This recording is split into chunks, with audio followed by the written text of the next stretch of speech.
आज हम आपके सामने बात करेंगे बौद्ध धर्म। हम आशुतोष पाठक। चलिए देखेंगे, पहले आराम से सुनिएगा और उस पर भी क्वेश्चन फिर हम लोग करेंगे भी। 6ठी शताब्दी ईसा पूर्व में दो धर्मों का उदय होता है, एक जैन धर्म और दूसरा बौद्ध धर्म, और इसका काफी सकारात्मक प्रभाव भी देखने को मिलता है।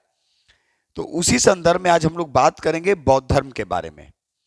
देखिए, कहीं ना कहीं जो हम लोग आज भी जो मध्यम मार्ग जो अपनाते हैं वो कहीं ना कहीं बौद्ध धर्म की ही देन है।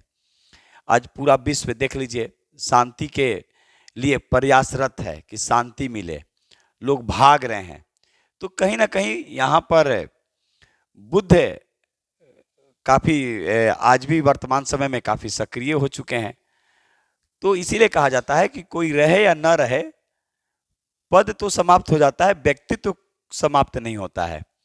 और ये आप खुद देख रहे हैं, चाहे वो महावीर हों फिर गौतम बुद्ध हों। तो इसी संदर्भ में हम बात करेंगे बौद्ध धर्म के बारे में। बौद्ध धर्म का अगर संस्थापक देखा जाए तो गौतम बुद्ध। बचपन का नाम सिद्धार्थ, जन्म 563 ईस्वी पूर्व हुआ।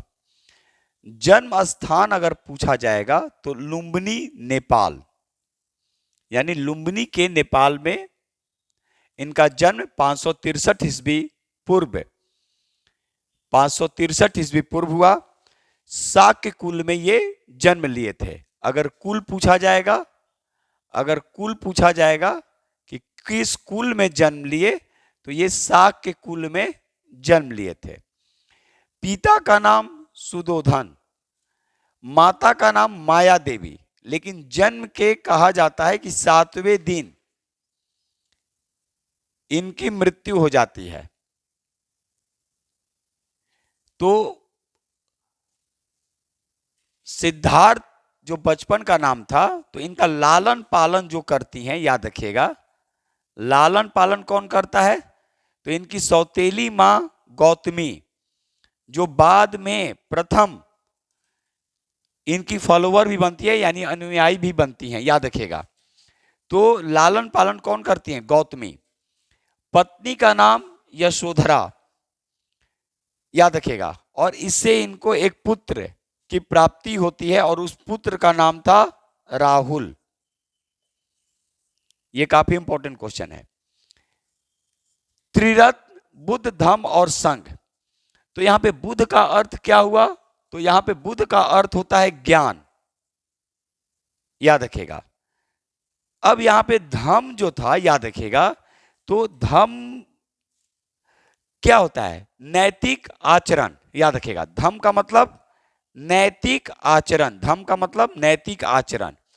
संघ यानी संगठन, याद रखिएगा। तो संघ में प्रवेश को क्या कहा जाता था? तो संघ में प्रवेश को उपसंपदा कहा जाता था। और इसकी उम्र जो थी 15 वर्ष, याद रखिएगा। उम्र क्या थी? 15 वर्ष। तो बुद्ध का अर्थ ज्ञान, धम्म, नैतिक आचरण। देखिए वहां उस समय भी, इसलिए बार बार बोलते हैं इसको बचा के रखना है, नैतिकता को। अगर ये नहीं है तो आपके पास सब कुछ रहते हुए आपके पास कुछ नहीं है। एक लाइन में, संघ में प्रवेश को उपसंपदा कहा जाता था और उम्र थी 15 वर्ष, यानी मिनिमम 15 वर्ष निर्धारित किया गया था कि जिसका उम्र हो जाएगा वही इसमें प्रवेश कर सकता था। महिलाओं का प्रवेश वर्जित था। लेकिन ध्यान दीजिएगा कि इनके प्रिय शिष्य हुआ करते थे आनंद। तो आनंद के अनुरोध पर, याद रखिएगा, आनंद के अनुरोध पर वैशाली में महिलाओं को प्रवेश दिया गया।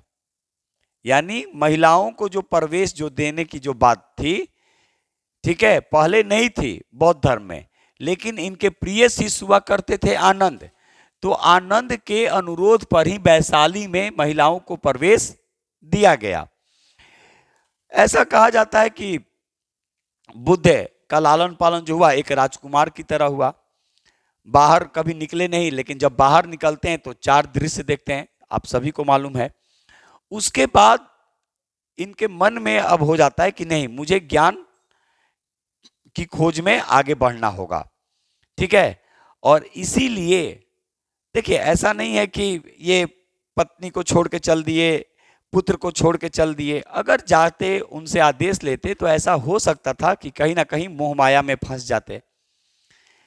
ठीक है, अपनी अपनी विडंबना है, सोचने का अपने अपने तरीके हैं। तो ये भी कहा जा सकता है कि जाते तो एक मोह माया के बंधन में फंस जाते और हो सकता है कि वो गृह त्याग नहीं कर पाते। खैर, तो ये गृह त्याग करते हैं और गृह त्याग के बाद वैशाली जाते हैं, राजगीर जाते हैं।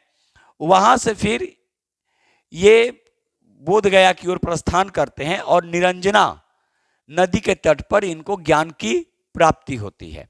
तो एक क्वेश्चन यहाँ पे बनता है कि जब ये गृह त्याग करते हैं तो बौद्ध धर्म में इस घटना को क्या बोला गया? तो ये घटना को बोला गया महाभिनिष्क्रमण। याद रखिएगा, यानी बौद्ध धर्म में बुद्ध के गृह त्याग की घटना को क्या कहा जाता है? तो महाभिनिष्क्रमण। ज्ञान की प्राप्ति निरंजना नदी, यानी आज जो फल्गु जो कहलाती है, तो निरंजना नदी के तट पर, ठीक है, पीपल के वृक्ष के नीचे होता है। और उस आपको भी मालूम है कि उस पीपल के वृक्ष के टहनी को कटवाया कौन? तो बंगाल का गौड़ शासक शशांक के द्वारा कटवाया गया। और वर्तमान में जो वहां पे जो है वो 5वीं पीढ़ी से संबंधित है, ऐसा माना गया। तो ये भी ध्यान रखिएगा कि जो बोधि जो वृक्ष है उसको किसने कटवाया? तो बंगाल का जो गौड़ शासक जो था वो शशांक ने कटवाया था। तो वहीं पर निरंजना नदी के तट पर इनको ज्ञान की प्राप्ति होती है। ज्ञान प्राप्ति के बाद, ठीक है, अपने कौंडिल सहित 5 ब्राह्मणों को ये दीक्षा देने आगे निकलते हैं। और फिर पहला उपदेश जो ये देते हैं ये सारनाथ में देते हैं। काफी इंपॉर्टेंट क्वेश्चन है। यानी पहला जो उपदेश इन्होंने जो दिया ये सारनाथ में इन्होंने दिया। सर्वाधिक उपदेश कहां दिए? तो ये सर्वाधिक उपदेश श्रावस्ती में दिए। याद रखिएगा। तो जब ये उपदेश दिए तो इसको क्या बोला गया? तो इसको बोला गया धर्म चक्र परिवर्तन। याद रखिएगा, धर्म चक्र परिवर्तन। तो पहला उपदेश सारनाथ, सर्वाधिक श्रावस्ती। याद रखिएगा। अब यहां से एक क्वेश्चन आपसे पूछा जाएगा कि आत्मदीपो भव किससे संबंधित है? तो आत्मदीपो भव बौद्ध धर्म से संबंधित है। चलिए आगे देखेंगे। अब इनकी मृत्यु, तो मृत्यु 483 ईस्वी पूर्व 80 वर्ष की उम्र में हो जाती है। याद रखिएगा। तो 483 ईस्वी पूर्व 80 वर्ष की जो उम्र में जो होती है, कहां होती है? तो कुशीनारा या कुशीनगर, ठीक है, उत्तर प्रदेश में है। तो कुशीनारा या कुशीनगर में इनकी मृत्यु हो जाती है। अब इनकी मृत्यु के बाद कहीं ना कहीं बौद्ध धर्म के अंदर एक विवाद की स्थिति उत्पन्न हो जाती है। और फिर इनके मृत्यु के बाद 4 अलग अलग बौद्ध संगीति होती है, जिसका हम आपको वीडियो अपलोड कर चुके हैं और उसका फॉर्मूला भी बता चुके हैं आज का अशोक शासक का कैसे याद करना है। तो आपसे क्वेश्चन पूछा जा सकता है कि बुद्ध की मृत्यु के बाद पहली बौद्ध संगीति तो 483 और कुल कितनी बौद्ध संगीति हुई? तो 4 हुई। तो वो भी आपको याद रखना है और उसका वीडियो हम अपलोड कर चुके हैं। तो देखेंगे मृत्यु कहां होती है? तो कुशीनगर में होती है। कब? 483 ईस्वी पूर्व 80 वर्ष की उम्र में। तो ये एक बौद्ध धर्म से संबंधित हम आपके सामने रखे टॉपिक। इसमें अभी और भी बहुत सारे क्वेश्चन होंगे जिस पे हम लोग बात कर सकते हैं। हाँ, एक क्वेश्चन और आपसे यहाँ पे, यानी बुद्ध किनके समकालीन ऐसा माना गया? तो बुद्ध जो थे अजात शत्रु के भी समकालीन थे, बिंबिसार के भी, और कहीं कहीं देता है कि उदयन के काल में ये कौशाम्बी की यात्रा पर गए थे। याद रखेगा। तो ऐसे अजात शत्रु और बिंबिसार आपको याद रखना है। उस समय के जो शासक जो मगध पे थे तो बिंबिसार और अजात शत्रु। लेकिन कौशाम्बी की यात्रा जो ये करते हैं, बुद्ध जो करते हैं, वो उदयन के शासन काल में करते हैं। तो इन सभी ऐसे ऐसे क्वेश्चन पूछे जाते हैं। टॉपिक के बाद हम क्वेश्चन भी लाएंगे और बार बार बोलते हैं कि मुझे ही लाना रहता है और अकेले ही सब करना पड़ता है। तो आराम आराम से, और जहां भी दिक्कत आएगी आप लोग कमेंट्स भी कर सकते हैं। तो चलिए हम आपके सामने ये रखे क्वेश्चन, और जाते जाते एक क्वेश्चन आपको छोड़ के जा रहे हैं, लाइट ऑफ एशिया के नाम से किसे जाना जाता है? क्वेश्चन आप लोग नोट कर लेंगे और कमेंट जरूर करेंगे कि लाइट ऑफ एशिया के नाम से किसे जाना जाता है। चलिए फिर एक नए टॉपिक के साथ बहुत जल्द मिलेंगे। आज के लिए अनुमति दीजिए।